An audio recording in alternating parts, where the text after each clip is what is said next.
Boksi profesionist rikthehet me turneun Grushti i Artë, aktivitet i cili do të zhvillohet të hënën e ardhshme në kryeqytet me pjesëmarrjen e boksierëve më të mirë shqiptar, të cilët do të kenë përballë boksierë të njohur nga vende të ndryshme europiane dhe më gjërë. E veçanta e këtij turneu është se do të bëjë debutimin e tij të parë, boksieri shkodran 18 vjeçari Jurgen Lazri, 5 herë kampion i Shqipërisë në boksin olimpik.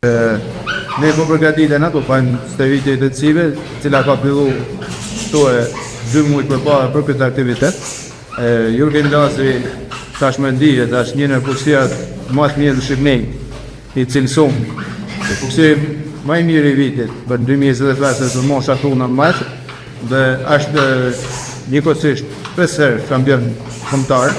Pra është vetëm 18 vjeç dhe është 5 vite rradhës i kampion kombëtar. Faktikisht janë shumë neshe, janë mbledh boksierët më të mirë të Shqipërisë, vend nga Tirana dhe janë përgatitur disa çifte. Besoj që diku te vetë duele boksi profesionist, po na marrin pjesë edhe 2 kampionat të tjerë kombëtar, të cilët janë perspektiva si quhen, janë vëllezërit Brian dhe Zirodi Çekini, të cilët do të marrin pjesë në boksin olimpik. Me një falënderim veçantë kryetarit e bashkisë FUK, i cili na gjenet afër për mbajtjen e ekipit, sepse po mos ishte ai, ndoshta gjithçka më ashtu do të ishte vërtet dhe nuk e dia do të ishim kanë nivele.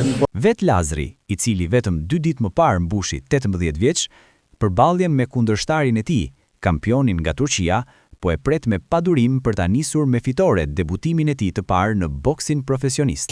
Normal me emocione sepse është ndeshja e parë, po kena bërë shumë stërvitje për këtë ndeshje dhe besoj se do ta kalojmë me sukses. Kjo vjen nëpërmjet stërvitjes që kena bërë, sepse kena bërë shumë stërvitje të fortë dhe me thënë drejtën nuk kena pse me bërë emocione se na e dim rrugën që kena zgjedhur dhe e dim se çfarë do të bëjmë për më së miri. Dhe s'kena pse me bërë emocione.